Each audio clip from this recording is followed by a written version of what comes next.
Hey guys, Yankee Cowboy here. Back for another video on the bench behind me, as the title would have it. I finally picked myself up a 3-inch 1911. This is a Sig Sauer Ultra Nitron. Not a lot of videos on the internet about it, so I figured I'd do a video on it. I like to show almost everything I got in my collection. So we're going to hop down on the bench and we're going to take a closer look. Alright guys, so here we are at the bench. This is a regular Sig box, nothing special about this, but I figured I'd show you, as in all my videos, how it comes packaged. This is a used model, by the way, guys. I picked this up for pretty much half the cost of what this costs new. And it was a one owner. It's pretty much mint. So you open it up, typical of any anything you get your paperwork, of course, and you get the firearm. Comes with 2 magazines. There's one in it. Here's the other magazine. Just comes in there like that. Nothing fancy about the box. So let's get the box out of the way, and we'll go over the pistol. So let's get this out of the way. Just a plastic box, nothing to see there. Alright, first things first, let's make sure that's clear. Nothing in the mag. Nothing in the chamber. Alright, so the gun's clear. Alright, first off, before we even get into it, this is a used model I picked up about a month ago for my birthday.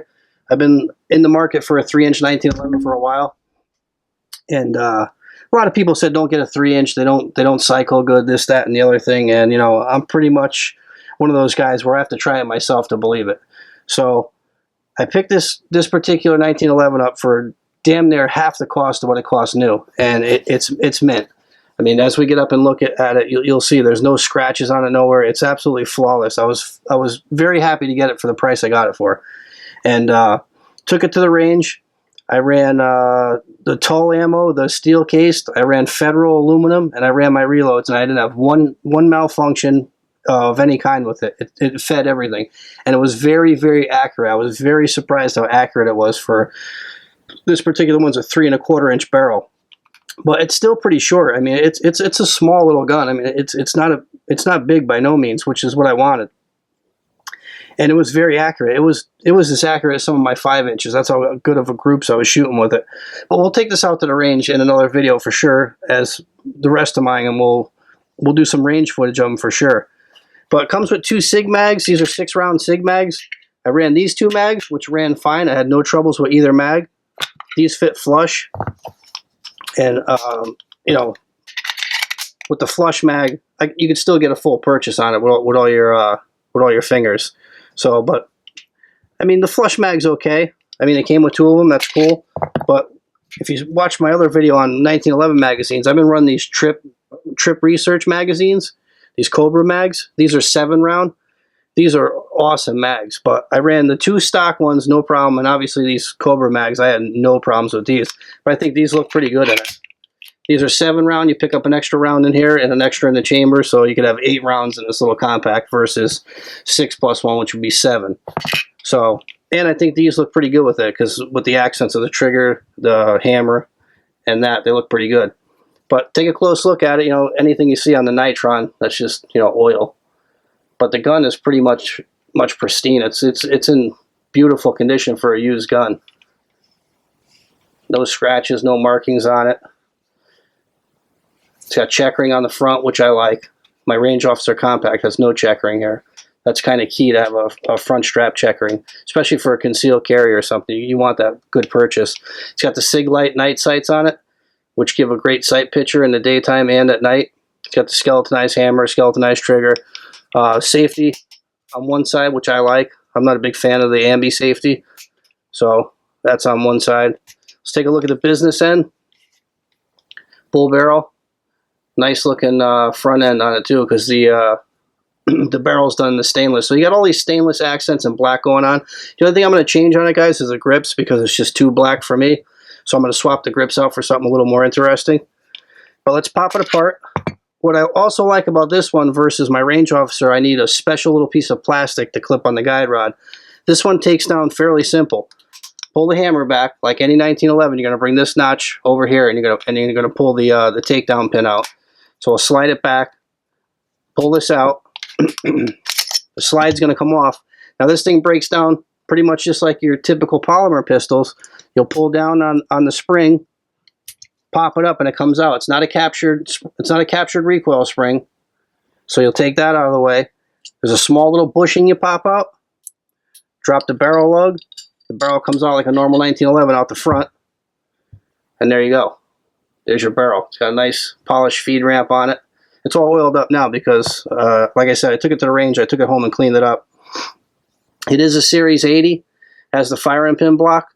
But the nice thing is once you take the extractor out and you take this apart, this is another one of those guns that's done right. That will come out, and you could put this in an ultrasonic cleaner without trapping any moisture anywhere. Some of them you'd have to take off the rear sight to get that fire and pin block out of there. So not a big deal. I don't get hung up on the whole Series 80 thing. I kind of like it. It's a little added safety, a little more peace of mind if you're worried about the the thing going off. So I'll put the barrel back in. Reassembly is just the opposite. We'll take the little bushing. It can only go in one way. And then you'll take your recoil spring, which this is notched with a flat piece on the bottom. That's going to go towards the front. You just pop that in there, slide it back down, and then you don't need any special tools. And then you'll slide it back on, as you typically would. Just make sure that fire and pin block piece right here isn't sticking up on you, so you can get it back on. And then once you get close, where the hole is, you just stick your takedown lever back in there. You're going to line it back up to the hole. This is where people get idiot scratches because they push on them too hard or they don't line it up correctly. Pop it in, no problem. She's ready to go. That's what it looks like with it back. Nice stainless barrel. Solid stainless guide rod in there.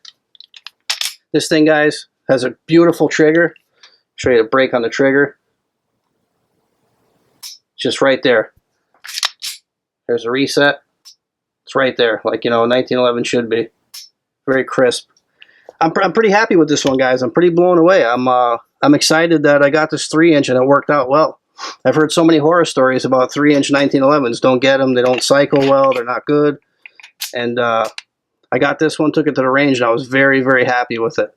Like I said, the only thing I want to change is the grips on it because it's just a little too black for me. If you guys are wondering what this is a little more SIG love. I got my SIG P320 in the background here. Loving this gun. Excuse me. Been carrying this one daily. This has been a daily driver for the past month. Just loving this gun. This is a great shooter. This pretty much replaced my Glock. I mean, I haven't carried my Glock since I got this. This thing shoots that good. So modular. But, I've done a video on this. We'll get back to this one again. This gun's just a sweet shooter. I love this gun. So, just got that there for a little SIG love. But that's about it, guys. I'm not going to take up too much time in this video. I just wanted to get this out there because, like I said, there's not that many videos on the Ultra Nitrons, and it's a great little gun. It's a great little 3-inch 1911. You can't go wrong with it. So we'll hop back out and we'll do some final thoughts. All right, guys. So some final thoughts on the Sig Sauer Ultra Nitron. I was pretty blown away by it. I got to say, for a 3¼ inch barrel. 1911. I heard a lot of stories, people saying don't buy a 3-inch 1911, don't buy a 3-inch 1911. So I've only pretty much had Commanders and full-size GI. So when I got this, I was a little skeptical, hoping everything went all right. And when I took it to the range, I gotta say, it shot just as good as some of my 5-inch models. Shot really well. But with that being said, I'm pretty impressed with it, and I would suggest anyone to go out there and try out a 3-inch 1911. I don't see any problem with it. Ran all the ammo fine. I had no troubles with it. And it was pretty darn accurate. So if you guys have any questions or comments, leave them below or hit me up on Facebook for a quicker response. And thanks for watching. We'll see you on the next one.